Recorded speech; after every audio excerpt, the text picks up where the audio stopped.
Twilight, the book everybody's talking about. You want to go read it, your friends are telling you to go to read it, but why do you want to spend $20 on a book and read, like, 500 pages of a book? Like, really. So I'm just gonna sit here and read the first 8 pages of this book and keep going on after that.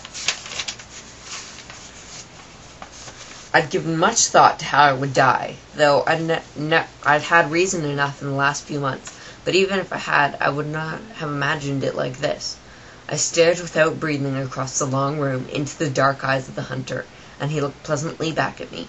Surely it was a good way to die, in the place of someone else, someone I loved. Noble, even. That ought to count for something. I knew that if I'd never gone to Forks, I wouldn't be facing death now. But terrified as I was, I couldn't bring myself to regret the decision. When life offers you a dream so far beyond any of your expectations, it's not reasonable to grieve when it comes to an end. The hunter smiled in a friendly way as he sauntered forward to kill me. Chapter 1. First Sight. My mother drove me to the airport with the windows rolled down. It was 75 degrees in Phoenix, the sky a perfect cloudless blue. I was wearing my favorite shirt, sleeveless white eyelet lace. I was wearing it as a farewell gesture. My carry-on item was a parka. In the Olympic Peninsula of northwest Washington state, a small town named Forks exists under a near-constant cover of clouds. It rains on this inconsequential town more than any other place in the United States of America. It was from this town and its gloomy, omnipresent shade that my mother escaped with me when I was only a few months old.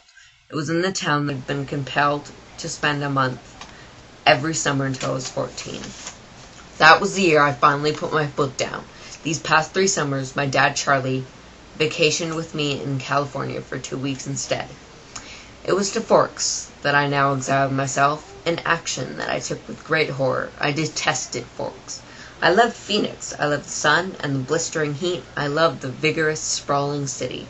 Bella, my mom said to me, the last of the 1,000 times before I got on the plane. You don't have to do this. My mom looks like me, except with short hair and laugh lines. I felt a spasm of panic as I stared at her wild, child-like eyes. How could I leave my loving, erratic, harebrained mother to fend for herself? Of course she had Phil now, so the bills would probably get paid. There would be food in the refrigerator, gas in her car, and someone to call when she got lost, but still. I want to go, I lied. I'd always had been a bad liar, but I had been saying this lie so frequently lately that it sounded almost convincing now. Tell Charlie I said hi. I will. I'll see you soon, she insisted. You can come home whenever you want.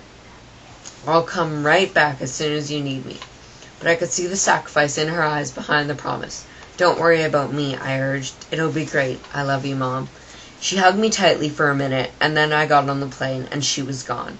It's a 4-hour flight from Phoenix to Seattle, another hour in a small plane up to Port Angeles, and then an hour drive back down to Forks. Flying doesn't bother me. The hour in the car with Charlie, though, I was a little worried about. Charlie had really been fairly nice about the whole thing. He seemed genuinely pleased that I was coming to live with him for the first time with any degree of permanence. He'd already gotten me registered for high school and was going to help me get a car, but I was sure to be awkward with Charlie. Neither of us was what anyone called verbose, and I didn't know what there was to say regardless. I knew he was more than a little confused by my decision. Like my mother before me, I hadn't made a secret of distaste for Forks. When I landed in Port Angeles, it was raining. I didn't see it as an omen, just unavoidable. I'd already said my goodbye to the sun. Charlie was waiting for me with his cruiser. This I was expecting too. Charlie is police chief swan to the good people of Forks. My primary motivation behind buying a car, despite the scarcity of my funds, was that I refused to be driven around town in a car with red and blue lights on top. Nothing slows down traffic like a cop. Charlie gave me an awkward, one-armed hug when I stumbled my way out of the plane. It's good to see you, Bells, he said, smiling as he automatically caught and steadied me. You haven't changed much. How's Renee? Mom's fine. It's good to see you, Dad. I wasn't allowed to call him Charlie to his face. I had only a few bags. Most of my Arizona clothes were too permeable for Washington.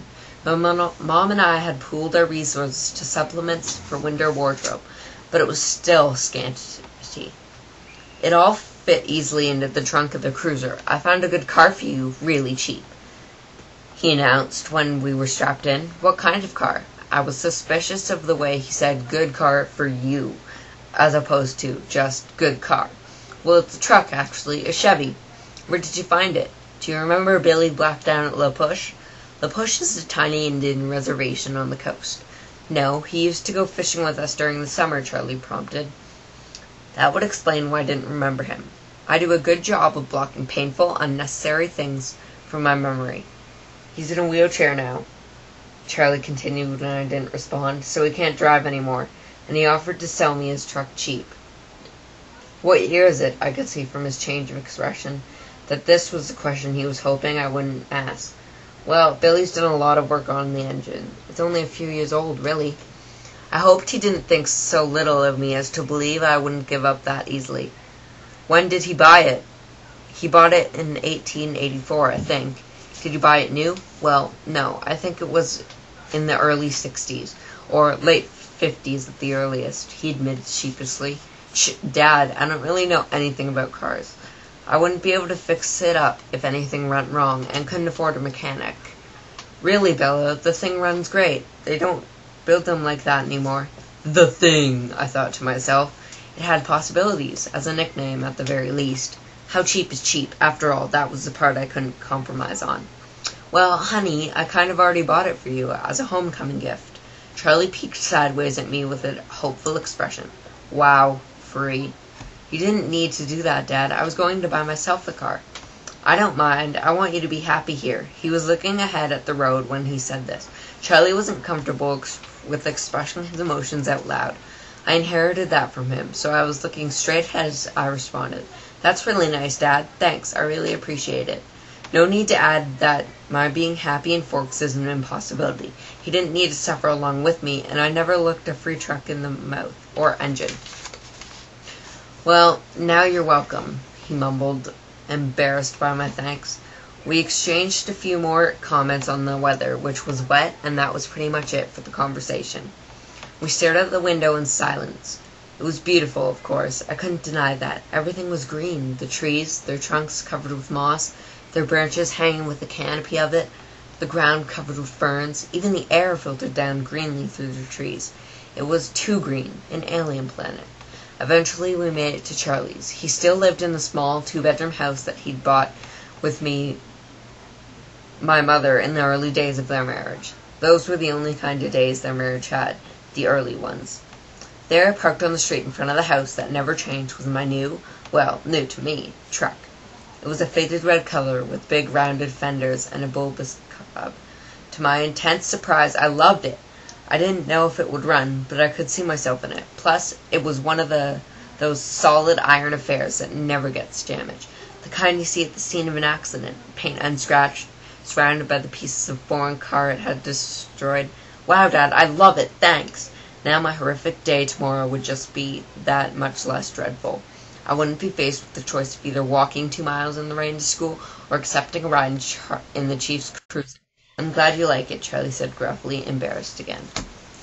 Well, that was all I read today because YouTube is stupid. They only let you have a 10-minute video, and it's 8:48 something. So, hope you enjoyed it, and you should pick up this book, but I'm going to continue reading like that. Hope you like the book because it's awesome. Okay, bye.